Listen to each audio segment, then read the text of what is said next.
What is going on, everybody? Welcome back to PlayStation Generation episode 54. My name is Matt, and I'll be your host for today's events. I'm joined, as always, by the Hammer, and he'll explain why later. Mr. Denny Raccoon, what's up, Denny? Hey, what's going on, man? Happy Sunday. Happy Sunday. How are you, my friend? I'm living the dream right now, honestly. Yeah? No, but no one's gonna listen to me anyway, so fuck it. I mean, fuck it. It's been one of those weeks where it feels like this week was a month. Yeah. You know what I mean? Oh, totally. Understood. I know you know what I mean. And of course, hanging out with us, as always, is the PlayStation Hokage himself, Mr. Rice. Oh, Boy, what what's an up, Rice? entrance. Well done. I'm so sorry. I like half thought, I'm like, yeah, maybe we're live. And then I was like, you know what? Forget it. I'm just gonna talk. Yeah. Hello, everybody. That's usually how podcasts work. Yeah. I mean, were you we can't hear you when you're off in the waiting room. Yeah. I was actually like, I was talking a whole bunch of shit, guys. Fine. Just talking an absolute mountain full of smack.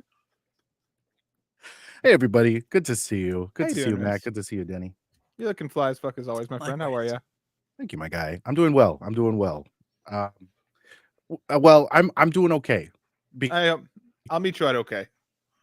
Yeah, I'm doing okay. It's been a crazy week, some real life stuff. Mm-hmm. And then of course playing actually we haven't gotten into that, but we will. We will in just a second. That's a great way for us to transition over because we're going to be talking about a whole lot of stuff today. We're going to be talking about Expedition 33. We're going to talk about Returnal.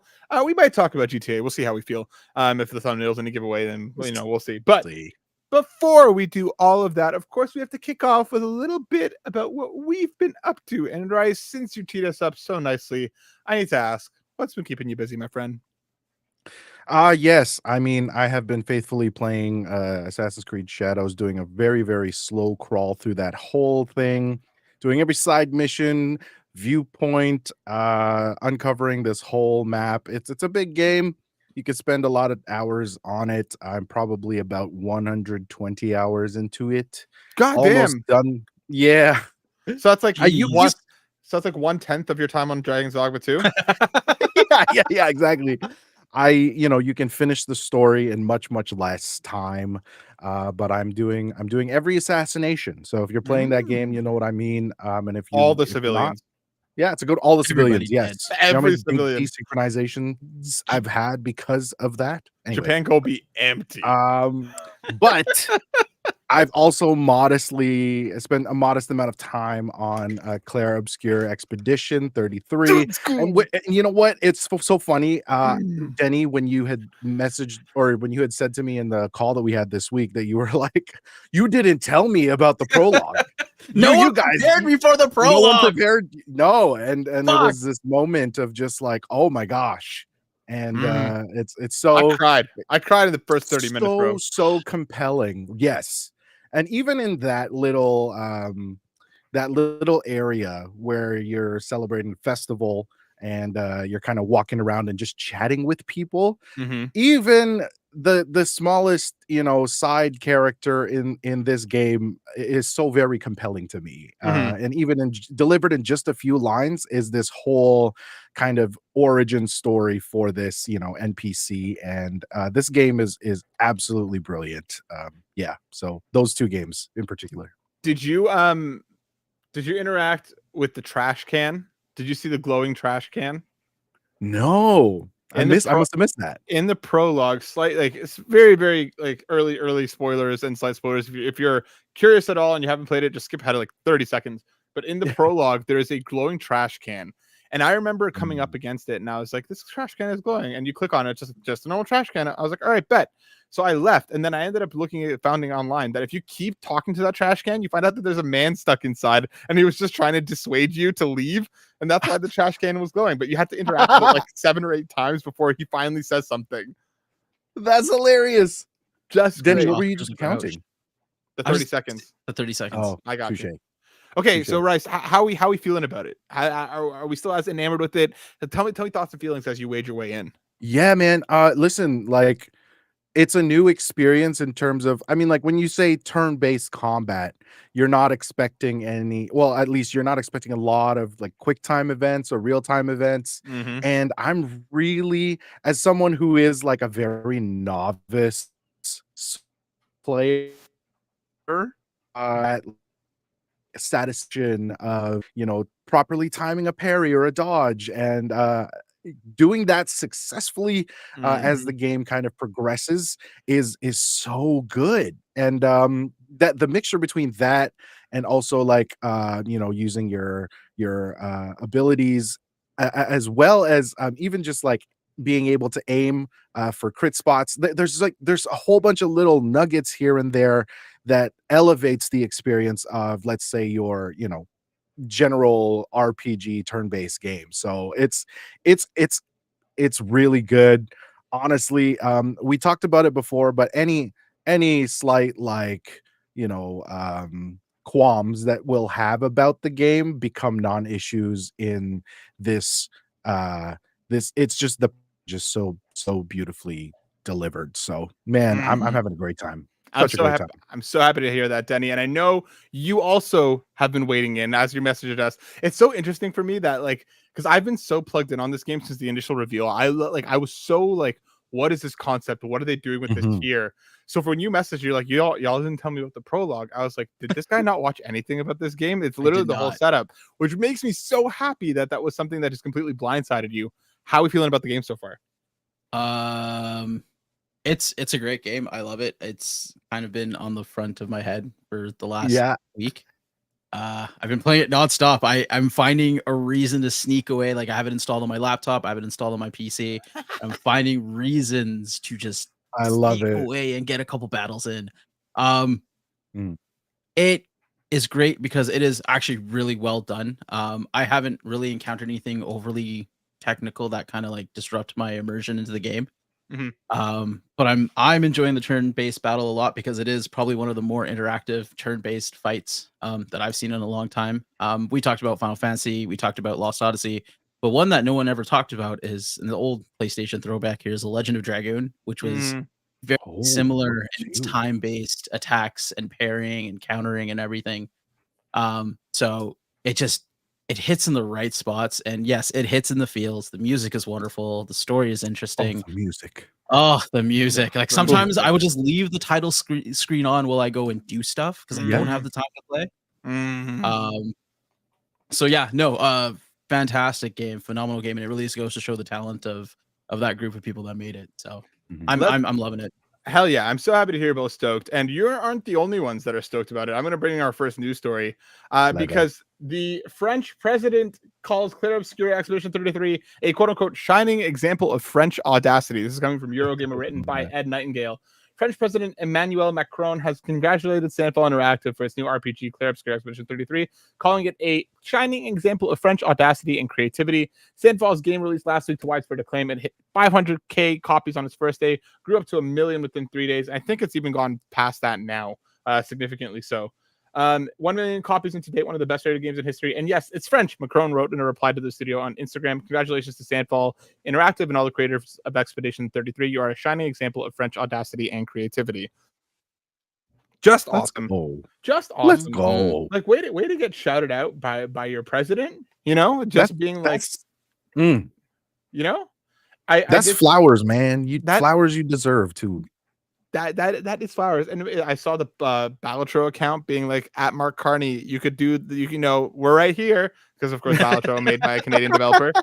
It just makes me so happy to see the amount of people that have sunk into this. I've been all over Reddit and various social media sites, and everybody is talking about it. Everybody is in love with it. I think I haven't seen like anything negative from anyone. No, but I am going to pull in our first question because Black Wyver writes in, Hey, hope you're all well. With all the hype on Expedition 33, I feel like I'm missing out since I don't have the skill and maybe patience to play turn-based games. I tried the demo for Metaphor and it didn't really hit. Question for the show. Are there any turn-based games you'd recommend for beginners? Thanks. Take care. Black Wyver, I'm going to make a case for Expedition 33 being that game. And for a lot of reasons. Yes. You tried to get into Metaphor. Metaphor is... Atlas games in of themselves are very, very deep RPGs across Persona and across Metaphor. There's a lot of systems, there's a lot to do, and if those games can be incredibly overwhelming.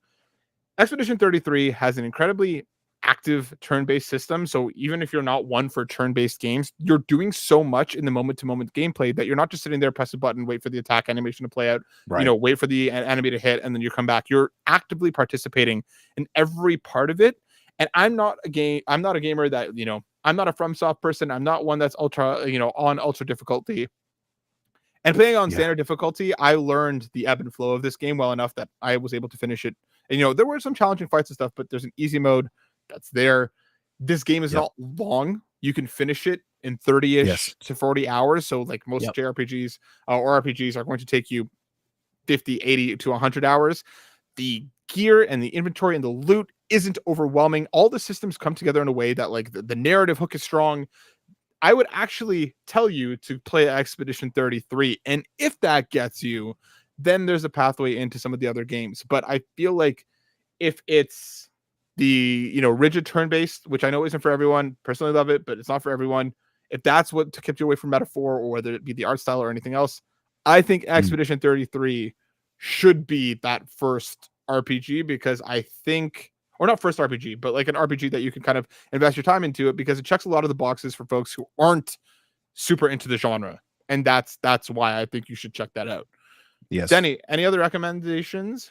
I actually kind of second it, because I think a lot of people, like, I think the key thing was, you know, we talked about not having the patience for it. And like you said, some RPGs, it's press A to attack, grind your little pleb monsters, and you keep going, and it gets boring after a while, or even annoying when you have to fight and you're just mashing the X button or whatever.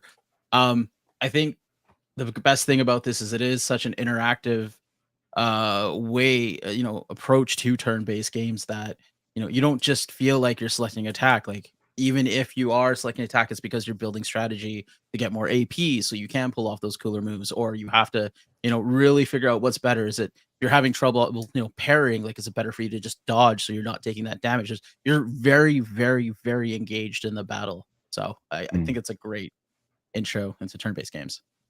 Rice, any thoughts?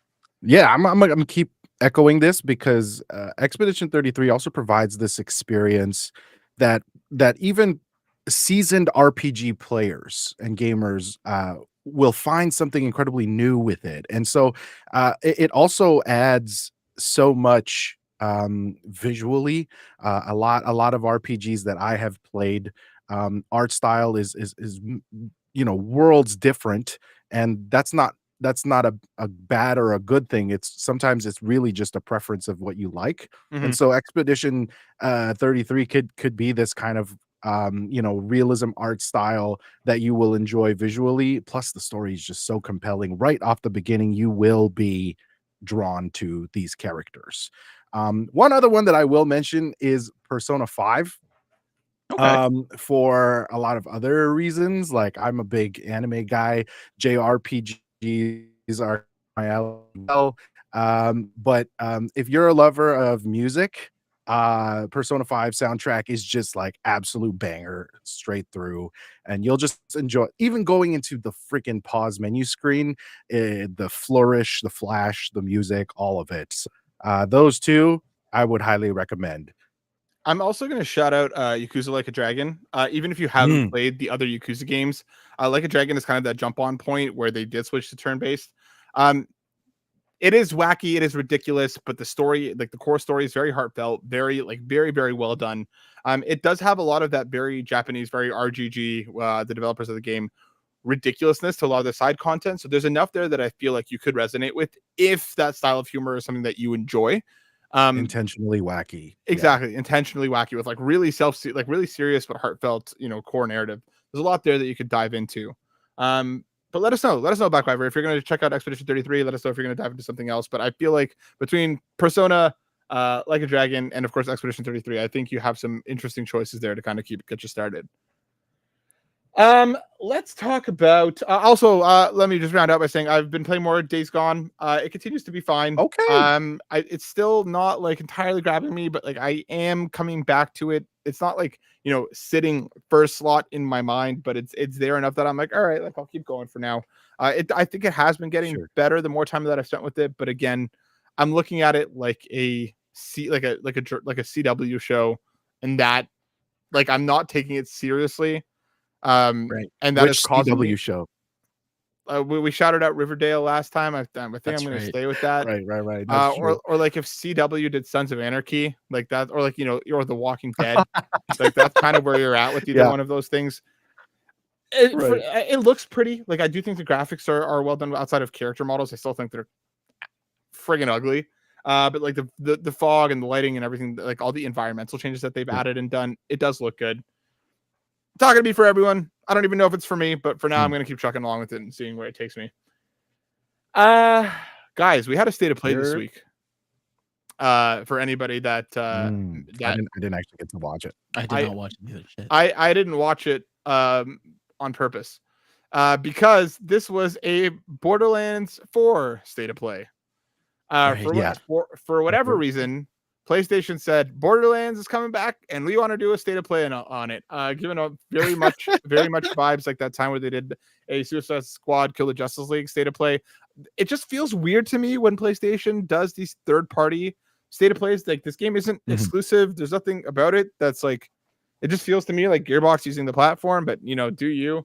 They revealed a whole bunch of stuff. There's new Vault Hunter skins. They showed off a gameplay deep dive and a whole thing. It continues to look like Borderlands. People do seem excited about it for the Borderlands fans out there. I really gave up on this series a long time ago. I'm having a hard time really caring about this new installment. But Rice, as someone who has recently been playing literally all of them at the same time, how are we feeling about Borderlands 4? Are you excited? Are you whelmed? Is it on your radar? Where are you at? I'll say that I will be playing the game solely to compare the time investment that I put into comparing the first three. Am I expecting to be wowed? Absolutely not. and so I say that always hoping, right? Like I love video games so much that like I'm hoping that they will surprise me. Like there's always that. Maybe I'm a little bit of an optimist, a naive optimist, but I wanna like it. I wanna like it. But I'm reluctant to say that. I will be playing it solely to compare, and so maybe there's actually a video idea coming up for that as well. Ooh, a video. And where could they find this video if they wanted to find this video, Rice? It'll likely be on YouTube and on socials. So if you're not following, make sure you go follow that. I'm excited about that video. I'm stoked. Yeah, I don't know. Borderlands will come and Borderlands will go, and the world will continue to spin. Hopefully. Let's keep this train rolling into. Okay, Denny. Do you want to talk Sackboy? Do you want to talk PlayStation Plus, or do you want to talk Lost Soul Aside? I'm giving you a multiple choice method here. Where do you want to go? Let's go Lost Soul. Let's go Lost Soul. Coming from us behind Console Creatures. This is written by Bobby the Don himself. Lost Soul Aside has been delayed to August. Ulti-Zero Games has delayed Lost Soul Aside from its intended May release date to August 29th, 2025. On Steam, Yang Bing, the game director and CEO, confirmed the delay to your fans. We are truly grateful for the positive response we received from players all around the world. Since we announced Lost Soul Aside, we remain committed to delivering a high-quality game experience. They will now release on August 29th. Of course, this looks like a mix of like Final Fantasy 15 and Devil May Cry. It looks like a fun action game. Originally set to announce to come out at the end of this month. I think it was supposed to come out like May 29th or May 30th. Yeah, 31st, I was excited. And now has been punted to the end of the summer. This kind of I'm super stoked about this game. I'm really looking forward to playing it. I feel like we've been hearing about this game for so long that I'm kind of at the point now where I'm like, what? Another few months, it is what it is. Sure. How are we feeling, folks? Are we looking forward to this one? Yep. Yes. Nice and easy. I've seen. Oh man. I think we talked about it. Oh, did you? Oh man. I mean, like, yeah. I definitely. This is going to be a day one. Yeah. Almost. Okay. Well, listen. Like, I am all for that DMC style. I love action games. I love this art style, the flourish, the just like all of the particle effects. I love it all, man. Like that's right up my jam. So yeah, I'm excited about it. It's not a huge issue that it's delayed. That's not even really a major delay. So yeah, I'm looking forward to it. Yeah, I think that for me, this kind of actually opened up May because that was supposed to be like my game this month, and I'm looking like I have nothing really else on the docket that I'm really super looking forward to. Some little stuff that are on the way that I want to check out, but I feel like May is going to be a bit of a backlog catch up. I have Indiana Jones I have to finish up. I have Assassin's Creed Shadows. I have a couple of games that I have to get back to and finish. So I'm looking forward to kind of having that time. So Lost Soul Aside, thank you for pushing back a little bit. You're going to feel like a good fall game to welcome us into fall. I look forward to it. I had you in mind, man. Had me in mind, to me specifically. Good old Alta Zero games. So it's like that needs a bit of time, and I appreciate that. Absolutely. Rice, next up on our choose your own adventure game. You want to go PlayStation Plus? You want to go Sackboy, or do you want to go Indiana Jones? Let's talk Sackboy. Let's talk some Sackboy. This is coming from Eurogamer, and fans are in a tizzy because the beloved Sony mascot Sackboy gets a sack from PlayStation Productions. Logos coming from Victoria Kennedy over on Eurogamer. It feels like Sackboy, the once beloved mascot from Little Big Planet games, is slowly getting sidelined by the PlayStation brand. Last week, following a screenshot of the Until Dawn film adaptation, social media user Real Radic revealed that Sackboy was no longer part of the PlayStation Productions intro video. While familiar faces such as Uncharted's Nathan Drake, Ratchet and Clank, and Astrobot could all be seen in the video, which plays ahead of the PlayStation production project, Sackboy was now absent from the lineup. Of course, the last time we saw Sackboy was Sackboy's Big Adventure back in 2020. Are people surprised?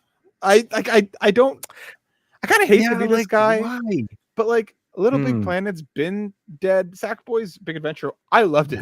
Genuinely, I think a fantastic game, but clearly like undersold and like, didn't match the expectations that they had for it, given that we haven't seen another one. I kind of feel like it's over for Sackboy, at least for the foreseeable future. I mean, I can't see Media Molecule coming back to that franchise. If anything, they're gonna have to go to somebody else. I could see a revival in the next few years, given how much PlayStation's been focusing on the family-friendly stuff, how well Astrobot did for them. Maybe it's time to bring back Little Big Planet, but like, I mean, listen, my opinion might be a little bit off here because I didn't develop a love for Sackboy. Same. Like some of my other friends who are in this ecosystem. So some people seem to really like they wanted Sackboy like Mario Maker for the PlayStation. And like as much as I love that for them, I mean, let's just talk about Astrobot for a second. Astrobot really like captured PlayStation and its essence and its experience, and Sackboy just wasn't that. It was just another title that was available on PlayStation. I can understand if this was something that was beloved to your video game experience, why you would be upset, but in the grand cosmos that is PlayStation, it doesn't even reach like a tribute level. Like it doesn't deserve I don't know if this is a hot take, but like it doesn't deserve a spot even as like commemoration theme on the PlayStation 5, it doesn't even deserve that, bro. I know I'm really Rice is coming out. I love it. I love it. It's just listen, guys. Sackboy was just so very okay and didn't do much for me. So yeah, sorry. Bye. Denny, the wearer of the spicy shirt, you're rocking those Tabascos, those flames. You said before we started that you might some hot takes loaded in the hopper. Is this one that we got to talk about today? Not really, because I don't care. Honestly, God, I'm the same way as Rice's. Like, and I played Little Big Planet, and I had my fun with Little Big Planet, and I played Little Big Planet 2, and I did not care about Little Big Planet 3, and I even forgot Sackboy existed. And I feel like if I can go back to a different time, Sackboy is like Alex Kidd, and Astrobot is like Sonic the Hedgehog. Oh, good reference. Good reference. I feel like they tried to make Sackboy that family-friendly character that, hey, yeah, come over, we got friendly games. But Astrobot just has a different persona, just has a different vibe. And I think you're right. Prestige to it, too. Exactly. Yeah, especially with it winning Game of the Year. So I could easily see why they're like, we don't need two cute characters. We have Astrobot. No one even remembers Sackboy's name. Sackboy ain't even cute, bruh. Well, yeah, because Sack. ain't cute. Just a sacky boy, I feel like look at any boy, and there's bound to be some sacks flying around. You know what I mean? Like, why do we? Absolutely. Look at the sales. Sack-ass Little Big Planet. The original Little Big Planet sold like 4.5 mil, respectable numbers, like, great numbers, really. Even Little Big Planet 3 hit 5.54 mil. So like again, these games sold well, but like we haven't seen them in a minute. Clearly, you know, PlayStation doesn't have anybody in the studio stable that they want working on this, or at least, you know, maybe they go third party again. But listen, Sackboy, you know, if you see you later. Like, I hate to be this guy, but if I don't even remember if you got a costume in Astrobot. Like, I'm gonna be real. I'm gonna be real serious. I would cosplay as Astrobot. I went to a convention. Cosplay as Sackboy? No, I would not. Okay. If I went, well, I mean, you would be mistaken for so many other characters as Sackboy. But you see Astrobot, that's Astrobot. Plus, that's a fucking Astrobot. You're gonna have kids running up to you and like shoving needles into you and stuff because you look like one of those, you know, voodoo dolls. Exactly. And I don't want Are you that. Scarecrow from Batman? That's let's keep this train rolling. We're gonna hop over. Let's jump into kind of our first beefier stories, because we have a couple of those today, and then we'll kind of keep it going. But Microsoft has raised some prices. This is coming from over here on Console Creatures, written by the Don himself, Bobby. Microsoft is raising prices for Xbox Series consoles, controllers, games, and headsets worldwide. In a note on its website, the company confirms that beginning May 1st, it will adjust the MSRP on consoles and controllers. And then starting this holiday, the new first-party games will begin at $79 US or 109 Canadian dollars. It's still going to include Xbox Play Anywhere. If you buy it on the Xbox store, meaning you can play it across console and PC. And controllers are going up to $89.99 and $99.99. Consoles, the Series X is going to be $729.99. For the and then the Series S 1 terabyte is going to be $529.99. Series S 512 is going to be $449, so on and so forth. Guys, interesting strategy from Microsoft when people already aren't buying their consoles to then raise costs. I mean, I'm guessing that it's tariffs in the world economy in the place that we're in right now, even though they wouldn't say it in the press release. Change in market conditions. Change in market conditions. That's that bullshit. Yeah, that's that PR speak. What I want to know, because, you know, we've seen it with Nintendo, who kind of kicked the door down and said, yeah, our games are worth 110 Canadian dollars. Xbox now following suit.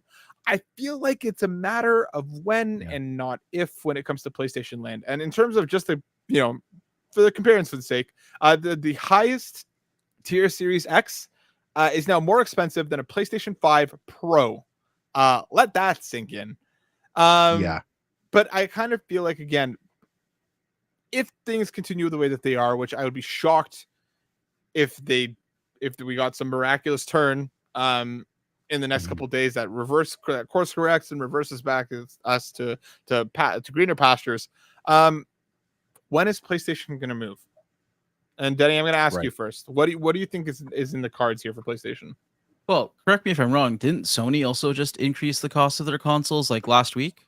They increased the price of their consoles a little while ago. I don't think it was last week, but they did increase the cost of PlayStation Plus last week. But they haven't done like a sweeping across the board raise here, and they haven't raised the cost of their games, which is, you know, kind of the critical point here. Hardware is hardware. You know, hardware is hardware. There's a lot more manufacturing. There's a lot more that goes into putting those things on the shelves. But Xbox now says our first party games, $110. Bet. Get ready. Jeez. Wait. Yeah. Okay. I have a question. Won't those first party games already be on Game Pass probably day one regardless? Yes. The highest tier of Game Pass, yes. So Ultimate, which is whatever, the $20 a month. 25, I think, which I'm sure is going to go up any day now. So for the cost of 2 new games at $109, I could basically play all of them for free on Game Pass. Yes. This is the stupidest thing ever. Free. Yeah, free, but for a lower cost, I guess you could say. Yeah. That's essentially what I was going to allude to is you know, sure, we can make the argument for tariffs. We can make the argument for the global market changes, and I do think that the consumers approach as well is slowly changing. I know that there are those in our communities that are like, let's stick to physical media. They will argue that to the death, and Denny is one of those people. Yep. And I also just understand that will die, eventually. And so I think that they're just embracing the fact that subscription models are the way to go. I mean, everybody is subscribing to some sort of streaming service to watch all of their media, you know. Even if you're going to see a movie in theaters offer a subscription so that you can go to movies cheaper, concession discounts, all of those things. Our apps on our phones, whether we're editing, whether we're using it to track our workouts, all of those things are a subscription based model. And I think that games are also going to move in that direction. So to push Game Pass, PlayStation Plus, See, choose between rather. it's hard because gaming is supposed to be a hobby for everyone. Sure. And it's getting to the point now where you're genuinely pricing people out of this industry, whether that's consumers who are looking who can buy those one or two couple games a year, they're going to be buying less. For new talent who might be looking for a way into the industry, might not be able to have and do as much as all of these things get more expensive. I understand all of the rhetoric and the bullshit. The cynical side of me feels like this is an excuse. True. Nintendo was ready. They priced Tears of the Kingdom higher. While that was already stupid, at least it kind of matched current market conditions. It launched at that $89.99, whatever it was, for a console that was years old at this point. They said this game, watch it. And I feel like that was testing the waters. They announced their price increases on their games the day that tariffs went live. So I feel like, again, they were already ready for that. This feels like the shift that the market, that the executives at the top of the market wanted to take earlier on and haven't been able to find an excuse to do so. So here, I don't doubt that these things are getting more expensive when it comes to tariffs. I don't doubt that it's going to cost more, so on and so forth, XYZ. But this feels like the point that they wanted us to get to. And if and when, fingers crossed, that all of this is over and these tariffs have been evened out and so on and so forth, I don't see game prices coming back down. No, you're right. They're not going to turn around and be like, you know what? Yeah, we'll go back to the $89.99. No, they're pushing $20 more now, and that's not going to stop.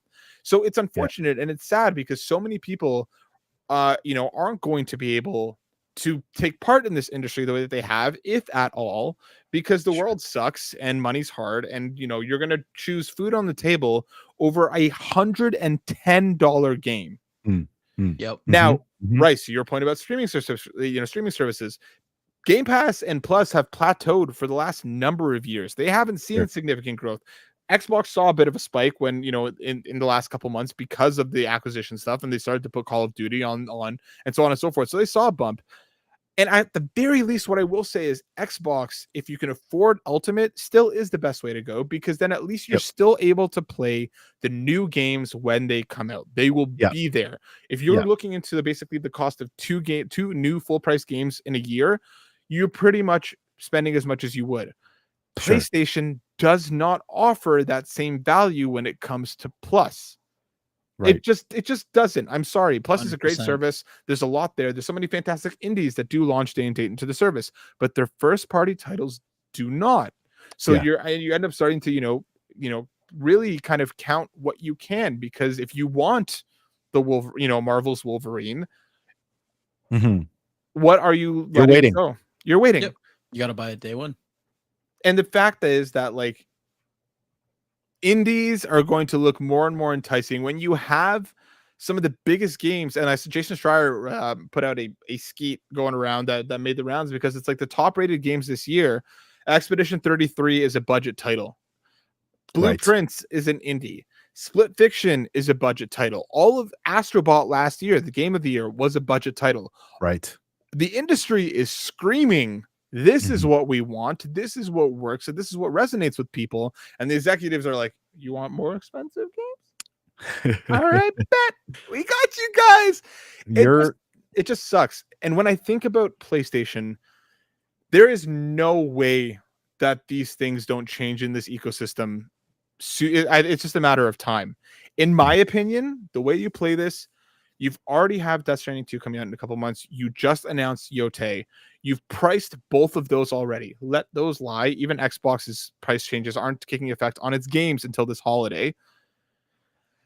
Wait until after Yote comes out and then make your announcement and raise your prices moving forward. At least by that point, the Switch 2 is going to be out. Xbox and Nintendo have already caught the most of the flack for this price increase. At that point, it's old hat and it's going to slide by. It shouldn't. I'm not saying it's okay, but if I was PlayStation, I would wait and let these next couple of games come out, leave them be, and then deal with things moving forward after that. Denny, are they going to wait, or do you see them moving sooner than that? I think they have to wait because I feel like maybe a lot of people, because there's always these rumors about like GTA6 being the first $100 game.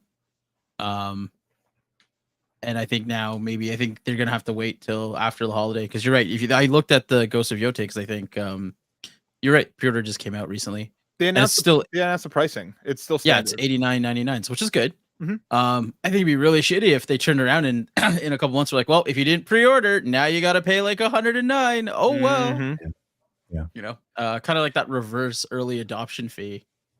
But yeah, I think after the holidays would be nice. Holidays are always kind of tight for people anyway, so people who are looking to buy video games during that time, looking forward towards Boxing Day or Black Friday or whatever. Just keep your prices low. You're fine. You guys make enough money. You would think. Right. So what do you think? When are they moving? I was actually just gonna address the cynicism, because your cynicism is founded, and I actually share that. You know, like it's so founded. It's really informed in how the industry is moving. It's sleazy. That's the word. You know, and I do feel like the underdog protagonist against this whole system, you know what I mean? So I guess my question, even just for myself, is like, how do we as the consumer, like, what is our response? Like, do we revolt, and do we like tear and burn the system down, and how do we do that? Or, you know, like, are we just gonna be, you know, what do we change the way we spend? Like, what is it that we need to do? And I guess that differs for everybody, but like, do you have an answer for that? Go ahead, Denny. So my biggest thing is always, you know, with consumerism, we speak with our wallets, and there are enough people here who will be like, well, I'm not going to buy the PS5 Pro because $1,000 is ridiculous. I'm not going to. Yeah, that's right. Hide your face, Matt. But I gotta do the same thing because I'm not gonna pre-order Nintendo Switch 2 because $679 is a little ridiculous. You did, I did that too. You did the thing. Hey, right? And then I went and bought Bravely Default. Anyways, Same. Right? Because it was $54. $54. But the problem is, I think, you know, there's enough people on the internet who are sitting there looking at Nintendo Directs or looking at State of Plays and commenting, change the price, lower the price. But then you hear the news about how everything sells out in 5 minutes, or there's, you know, not enough stock, or people are scalping because everybody is still going and putting their hard-earned dollars and buying this. And all the execs are going to see is, well, we sold out in 5 minutes. Shit, we can get away with it. We can get away with murder. And I guess that's where I'm a little cynical about it. I don't think there's a solution. We're just unfortunately going to sit here. A part of the cycle. Yeah. I'm just going to smile and say, thank you, sir. May I have another? And I think that's the most likely scenario here, is that, especially if let's say that the kind of apathy sets in, we all continue to buy the things because a lot of us, especially I feel like in gaming, there are plenty of patient gamers, but the thing is that there's enough of us that are like want the thing, you know what I mean, to be part of the conversation, to experience these things, to avoid spoilers or whatever. If it's a game that you care enough about, you will pay for it, just period. Right? If it is in your financial means, you will find a way to do so. If like Denny just said, if these games continue to come out and, you know, people continue to pay and we're getting these sales records and these milestones, then nothing's going to change. My worry, especially after the last couple of years, is let's say we do see the opposite start to happen a little bit. Let's say with the next Final Fantasy, the next Persona, the next Call of Duty, let's say these titles start to hit at this price point, because you better believe Xbox has this year's Call of Duty locked and loaded at the $110 price point for base. I bet you any fucking money that's going to be the first game that they're going to follow through with this on. Jeez. Let's say, I believe that. I totally believe that. Let's say that people do vote with their wallet. Let's say sales do start to slide. Guess what's going to happen? Layoffs. Studio closures, because you're gonna have the execs looking at these situations and be like, X game underperformed, and it's already the move for them. That's not at all because of the inflated price point. There's no way that it's because of that. No. It's because the studio didn't do a good enough job to get over that $110 hurdle, and that's essentially what this is going to be for a lot of folks moving forward. Indie is going to continue to do well because people, have these consoles, and I also anticipate that as these new generations start to roll in, there's already rumors about the PS6 coming in 2027, 2028. I imagine that adoption is going to be much slower. I feel like the PS5 is going to be around for a long time, especially because a lot of people already feel that we haven't hit that system's capacity or even come anywhere close to it. Mm-hmm. So if these games continue to get more expensive, I do wonder what the situation is going to look like, because I am worried about not just our wallets, but at the state of the developers who are going to be forced to make these games and then deal with the consequences of people either rolling with the punches or not. Right. And that's difficult and that's hard. I don't know, man. I don't know what the answer is, because you want to say vote with your wallet. My dryer is going off. You want to say vote with your wallet. You want to say do the thing, but at the same time, it's like we're all suckers of hype. It's just how much does hype get you? And I don't know, dude. I don't know. Yeah, I apologize for derailing the conversation, but it's such a big conversation to have. And like I do often think about this because like my son is now gaming, right? And so I think about the next generation. I think about my friends' kids who are really passionate about gaming and want to somehow pierce the veil of the industry, and like knowing all of this information and thinking about the future, I do wonder, like, is there a play? Is that a lucrative, career choice in the future? Is that a choice that can really provide, financial stability or even just job security, right? So it's a big conversation. I wanted to ask it, and I know that that's a whole podcast episode, but we got to be thinking about it in some form or another as consumers, Well, on top of the fact that like a lot of the systems built around this are starting to fail. We've seen the death of Giant Bomb and Polygon this past week, right? To massive media establishments. A lot of these things are just not the way that they were 20 years ago. And what does the road forward look like? Does this become a now premium, as expensive as it already was and as inaccessible as it already could be? How do these things change it moving forward? Because even indie games, like I said, indie gaming is going to continue to take off, but for every Expedition 33, for every Balatro, you have a sea of other games that don't go anywhere, and that might not be because of their quality, that might not be because of that they weren't made with love and passion and care, that they didn't get that one moment that it takes for some of these to really take off and explode, right? It's like streamers, it's like us, it's like anything, right? Like you have to be insanely lucky, more so than any level of talent, for anything to happen in a way that will pay the bills, in a way that will continue to foster not just yourself, but the industry at large. So it's like, absolutely, we're in, murky waters, and what the way forward is, I don't know, man. I wish I had a better answer. Part of it is also just like I want to support this industry that we love so much. And like, and as much as it sucks, it's like, I want this to continue to be a thing for, cause I even went so far in my mind and be like, could I imagine a future without, like, are we past, the question I asked was like, are we past the golden age of gaming? Yes. Yes, we are. And that, and a lot of people would say, yeah. So let's head to our next major story, because GTA6 got an update this week. And to the glory of Denny's counter pick, which court defended vehemently, and tried to convince us otherwise. Grand Theft Auto 6 has been delayed to 2026. It is now launching. We have a release date though, May 26, 2026. No trailer, no nothing. It was supposed to be coming out this year. That was kind of the current trending pace. The rumor, the thing that they were talking about, but no, they've pushed into the next fiscal year, into 2026, hitting May 26, 2026. I'm like, I can't, anybody shocked? Genuinely, like, good for you. I'm glad that you have that in you still to be surprised by a Rockstar delay. I like Grand Theft Auto as a summer game. I think that works. It fits the vibe. Like, I don't want to be playing Grand Theft Auto at Christmas. I just feel like these two things misalign in my mind. But in the summer, it's beautiful weather outside. Yeah, I want to go rip around in Los Santos or wherever we're going to be. My question is, does it get delayed again, Denny? What do you think? I hope not. You know what? I'm excited to play GTA 6. I hope it does well. But I'm also just kind of sick and tired of talking about it. Yeah, you just want the thing now. I just want the goddamn thing now. Like, give it to me now. No. An interesting headline that kind of came out of this, though, which has piqued my interest, is about Devolver Digital. Why is that? Because they are, like, honestly, as soon as Rockstar announced the delay, Devolver came out and was like, well, you know what? We're going to release a game the same day that GTA 6 comes out. Of course it would be Devolver Digital.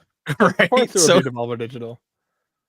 So I kind of want to see what they come out with, because they haven't said what game, but they're like, a game will be out the same day. We're going to go toe-to-toe with the GTA 6. So maybe this is a mass social experiment. The conspiracy theory in my head is like GTA 6 isn't real. No, they're not actually. It's never going to come out. GTA it's just 6 a marketing is the games that you played along the way to GTA 6. This is the Duke Nukem Forever or whatever it was. Oh, man. Kingdom Hearts 4. It's the competition catalyst, but it's not real, guys. It's not real. Restart the simulation. So here, and an interesting question then, because if GTA gets delayed, does Devolver's game, do they just delay it for the sake of holding it until... just wait? They already did. That's why. There we go. Rice, does it stick the landing on May 26th, or does this guy fall even further? Yeah, I like your point of that being a summer game, though. Yeah, it's totally that, man.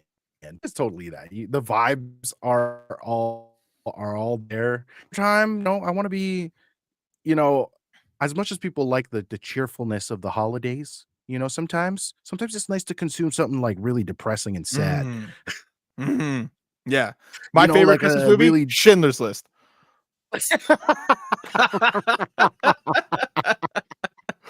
Grave of the Fireflies. I just love being Abby in The Last of Us 2, like walking through the snow and stuff, If you start playing The Last of Us Part 2 on December 21st, exactly when Christmas Eve turns into Christmas Day, you'll take over and play Abby's side of the story. That's right. And then some big things will happen. You're going to be sad until New Year's. One of the things that I want to talk about this is because Jacob McCourt writes in saying from @Jacob@bluesky.social. Now that GTA 6 has a date, what games will be announcing the release dates in the coming weeks? 100%. We kind of theorized, when Ghost of Yotei dropped their release date, that there's movement starting in the fall now. They know something, whether they had an inkling that the delay was coming, whether they had it, they felt confident enough to say this is our date. I don't think we see anything now, but Summer Game Fest is around the corner, and you better believe that I feel like a lot of trailers that may not have had release dates on them sure as hell will now. I feel like in the next month we're going to really see an onslaught of information coming for this fall. What do you hope to see? Is there what are we missing here this year? Does PlayStation have anything left? I mean, between Ghost of Yotei and Death Stranding 2, that kind of feels like their year. Yeah, that's a great question. I don't know, man. Like, I guess the question really I'm asking myself is is there really anything that I'm super hyped for? I guess Death Stranding 2 for PlayStation, I'm really excited for. But that we know is June, right? That's or July. So that's that we know. There's not much unless they shadow drop a new IP that they've not talked about, So nothing that we already. I mean, we don't already know. Yeah, because we know Marathon, we know Death Stranding 2, we know Ghost of Yotei. Those are kind of their big games this year. The biggest ones, yeah. You think it's still too early for them to release Intergalactic within the year. Oh, Is yeah, it definitely. Intergalactic? Yeah. You think? Yeah. I Yeah. wouldn't. I don't think we see that game until 2027. To be honest, man. Okay, fair. Yeah. There's they're still on the hype Milking The of the Last things of right now. Us. Yeah, I didn't want to say it because I know it's a trigger word for you, but yeah, you said it yourself. Fine. Fine. Yeah, I'm literally just kind of going down a list here. I mean, Silk Song for the freaks and geeks out there who are still waiting for this thing to be a real thing. I mean, maybe we get a release date for that. I'm trying to think of what other even like major third party stuff. I feel like Marvel 1943. I don't know. Yeah. I don't think we have a release date for that yet. That feels like a fall game. Are we excited for that? I am. It's Amy Hennig, I am bro. too. It's Amy Hennig. I am too. Amy Hennig. Yeah, of I'm course, glad that you're excited.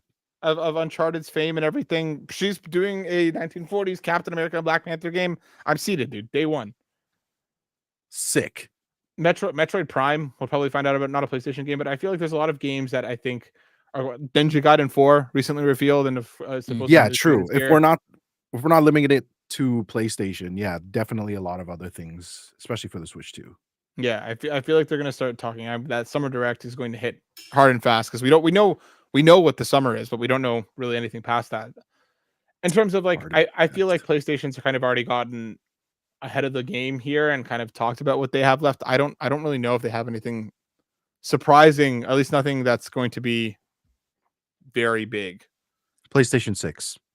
PlayStation 6, the portable All-Star version. Battle Royale 2 minus Sackboy. God, oh my God. Minus Sackboy. That's fine. He sucked already. He sucked in the first game anyway. Let's do one more story. Not a great. Oh, two more stories. Not a great one, but we got to talk about it because literally just building on the conversation that we just had. EA has laid off over 300 staff. Cancels the new Titanfall game. 100 cuts said to be at Respawn. This from Matt Wales over on Eurogamer. A year after laying off 5% of the workforce, impacted 670 employees, EA has reportedly cut more than 300 additional jobs as part of what it calls select changes at the company. The move has also seen the publisher cancel a number of in-development projects said to include a new Titanfall game. Jason Schreier obviously helped break the news along with Grubb and same with Rebecca Valentine over on IGN. All of these things kind of hit around the same time. Bloomberg reports that one of these projects, codenamed R7, was an extraction shooter set in the Titanfall universe. It seems like this is the same Titanfall project led by Titanfall 1 and 2 director Steve Fukuda, confirmed to be in early development at the start of 2024. Notably, this is the second Titanfall project canceled by EA in recent years, and Apex Titanfall crossover, dubbed Titanfall Legends, was reportedly canned in 2023. Listen, my heart goes out to all the devs that lost their jobs, that have been let go. This industry continues to be a fucking hellscape for the people that are making the things that we love and play and care about. What the fuck were they thinking about making a Titanfall extraction shooter? And maybe the recent reception to Marathon was part of the writing on the wall. Like, I feel like we're starting to see this anti-live service wave in the last year. Yeah, that maybe studios are, and not studios as much as publishers, are starting to realize that these games ain't what they used to be. I just don't know why they wouldn't just give us a friggin' Titanfall 3. That's what I'm saying, bro. Like Titanfall 2 hits so hard, bro. Like, people still playing that game. One of the best, campaigns in a shooter, period. Yeah. Period. Yeah, and it lives, within the Apex world. I mean, rather Apex lives in the Titanfall too, and it's like you could have made something big. Have you watched Black Mirror? No. Couple episodes. No. Well, there's an episode in there that kind of alludes to how people get money sucked out of them from playing live service games. That's how I interpreted it, at least.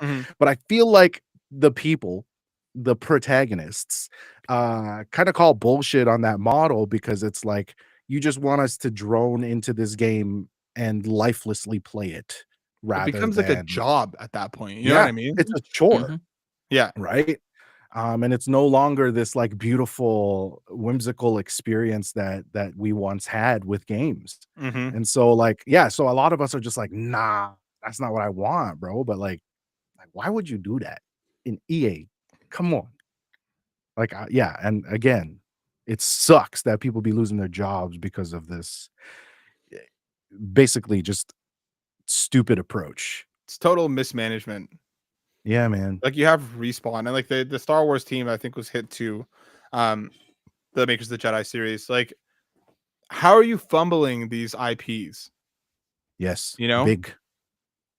I don't know. It continues to suck ass.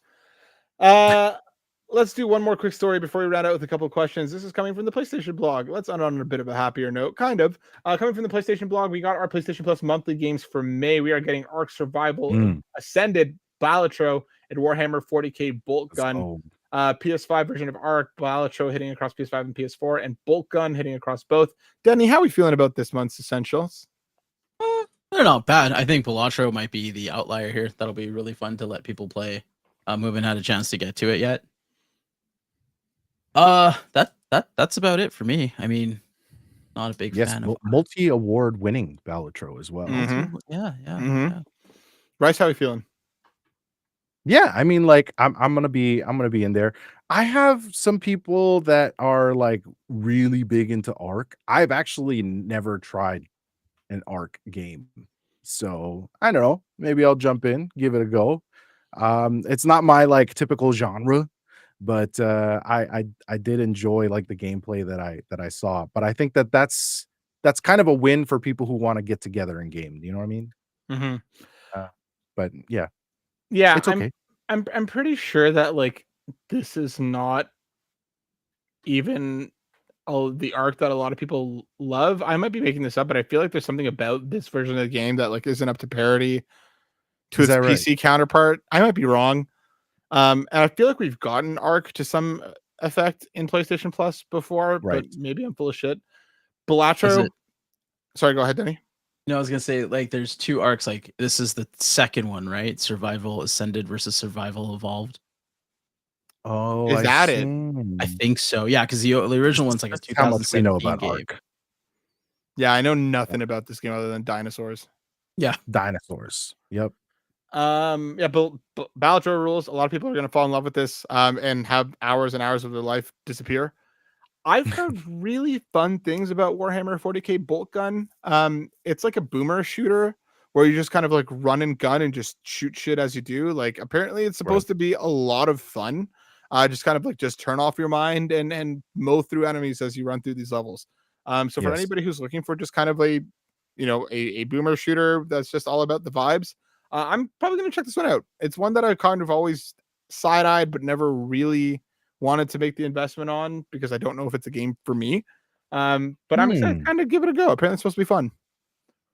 Now I might try that because like I have been looking for something to just play while I'm hanging out with someone on Discord and stuff. Not have to pay attention to, but also maybe it's my brain too. Maybe it's Maybelline. I just need the extra fidgety. Yep, I'm with you there. I'm kind of looking at it, and it gives me like Unreal Tournament vibes a little bit. Yeah, it's just supposed to be just a run and gun, shoot shit, pop stuff off, and have fun with doing it. Apparently, like, all the mechanics feel solid. The gunplay feels really good. Like it's just a good ass video game by all accounts. Shoot the pew pew, get the boom boom. Shoot the pew pew, get the boom boom. Let's round out. Well, that really should be Warhammer 40k. Story of my get the boom boom. No, for PlayStation generation. That needs to be shoot the boom, shoot the pew pew. Okay, I hope nobody heard what I said. No, I did hear what you said. Damn it! I heard what you said. Let's start out with a couple of questions coming from Nagachaka. In all seriousness, what's Microsoft thinking with all those price increases? Yeah, greed. Maybe a little bit of tariffs, but mostly greed. I feel like we covered this pretty kind of. I forgot the word. Comprehensively is the word that I'm looking for as we spoke about it. And Justin writes it. Ooh, look at me. Should I pre-order Ghost of Yotei now to avoid the price of a potential price increase? Yes. Yeah. What I will say is pre-order it somewhere that you can cancel the pre-order just in case you, for whatever reason, change your mind, or financial things change over the course of the next little while, plenty of places will let you cancel a pre-order. I don't know if you can on the PlayStation Store, but I'm sure there's physical copies that'll be readily available. Yeah, it can't really hurt. Yeah. I mean, even before for me at least, because I love the Ghost franchise now, I would have pre-ordered it even just for that reason, just for being good. Just for the vibes. It's gonna be good. Just to hold it down. Yep. That brings us to the end of the show, folks. Thank you so much for hanging out and listening. We appreciate all of you as always. Danny, my dude, where can people see and hear more from you? Yeah, they can find me on Twitch and on Instagram and all my other socials. You can find them at Linktree/Denerican Gaming. Go find Danny in all the spots. And Rice, my boy, where can people see you? Absolutely. You can find me at Linktree Rice BOYYY TV, as well as Linktree/We Are Minnow. And just want to quickly say, like, I know that we talked about some like really hard stuff today, but like it comes from being really passionate about this industry and these experiences that really root what we do here, is have these conversations and to be excited about these things, and and to really encourage community through those experiences. Yeah, so I want to end on that. Yeah, I mean, all this is coming from a place of love and care for the space, and we want it to continue to be one that brings us joy and brings us comfort when we need it, and we want that to continue to be a place for new people to find their way into this industry as well. Whether you're a new gamer or a new developer, this needs to be an accessible place, not one that only the people in their ivory towers are going to be able to properly enjoy. So do what you can to take care of each other and take care of the industry while we're here, because fuck all that other shit. You can find me over here on Console Creatures, and you can find my words over on butwhythough.net as well, folks. We'll be back next week. Stay well, take care of one another, and we'll see you then. Peace. Bye.